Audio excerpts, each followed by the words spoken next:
अस्सलामुअलैकुम व्यूअर्स, मैं हूं डॉक्टर वसीम अहमद ख़ान। मैं आज आपको बताऊंगा कि पाकिस्तान का जो नेशनल मैमल है या नेशनल एनिमल है मारखोर, उसको मारखोर क्यों कहते हैं और वो पाकिस्तान का नेशनल मैमल क्यों डिक्लेयर किया गया है और इसके नाम की वजह तस्मिया क्या है। क्या ये सांप खाता है या ये गलत बात है।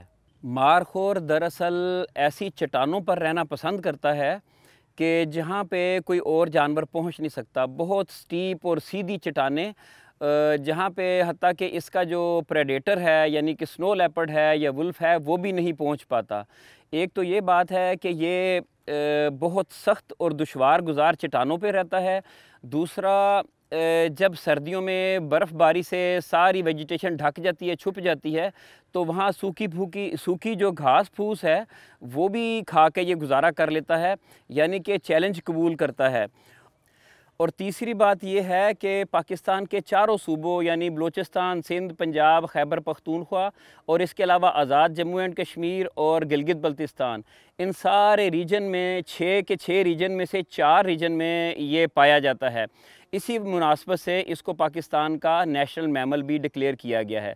यानी ये बहुत दुश्वार गुज़ार और सख्त और पथरीली चट्टानों पर रहना पसंद करता है, चैलेंज कबूल करता है और पाकिस्तान में मुख्तलिफ़ इलाकों में, अक्सर इलाकों में ये पाया जाता है, इसलिए इसको पाकिस्तान का नेशनल मैमल डिक्लेयर किया गया है। इसके नाम की जो वजह तस्मिया है, इसको मारखोर क्यों कहा जाता है, और अक्सर लोगों में ये गलत फ़हमी है, अक्सर लोगों के ज़हनों में ये गलत फ़हमी है कि ये सांप खाता है, इसको इसलिए मारखोर कहते हैं। गोया इसके नाम की मुनासबत से लोगों ने इसको ये मशहूर कर दिया कि ये सांप खाता है, चट्टानों पे रहता है, सांप खाता है, इसलिए ये मारखोर कहलाता है। हालांकि ऐसी बात बिल्कुल भी नहीं है।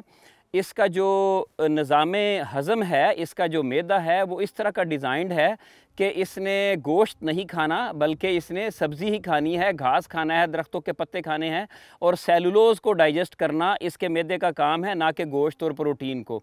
तो बहरहाल जो लोगों को गलती लगी है वो इसके नाम की मुनासबत से है। इसका जो नाम है वो 2 फ़ारसी अल्फाज का मजमुआ नहीं, बल्कि 2 पश्तो अल्फाज का मजमुआ है। जो मार है वो पश्तो में और फ़ारसी में दोनों ज़ुबानों में सांप को कहते हैं, और दूसरा जुज़ जो है इसके नाम का वो खोर नहीं बल्कि अखर है, और अखर पश्तो में सींग को कहते हैं। यानी कि इस जानवर के सींग जो हैं वो इस तरह लंबे, बल खाते और सीधे होते हैं कि दूर से अगर देखा जाए तो जैसे कोई सांप पड़ा हुआ है। तो इस मुनासबत से इसको मारखोर कहते हैं, यानी कि ऐसा जानवर जिसके सींग सांप की तरह के हों, ना कि ये कि सांप खाने वाला। और लफ्ज़ मार अखर जो है वो अदायगी में इतना हल्का नहीं है, तो जो रोज़मर्रा होते हैं, जो ज़ुबान पे हल्का हो, अदायगी में हल्का हो, ट्रेंड उस तरफ बढ़ जाता है। तो मार अखर कहने के बजाय बिगड़ते बिगड़ते ये आहिस्ता आहिस्ता मारखोर हो गया। लेकिन असल इसका मतलब यही है कि ऐसा जानवर जिसके सींग सांप की शक्ल के हैं। और ये तासुर कतन गलत है कि ये सांप खाता है। ये घास खाता है और पहाड़ों पे रहता है और जंगली बकरी की एक किस्म है, और बकरियां सिर्फ घास ही खाती हैं, गोश्त नहीं खाया करती। तो ये गलत फहमी दूर होनी चाहिए कि ये गोश्त खाता है। ये सिर्फ घास खाता है और पहाड़ी बकरी है और बकरी की एक किस्म है।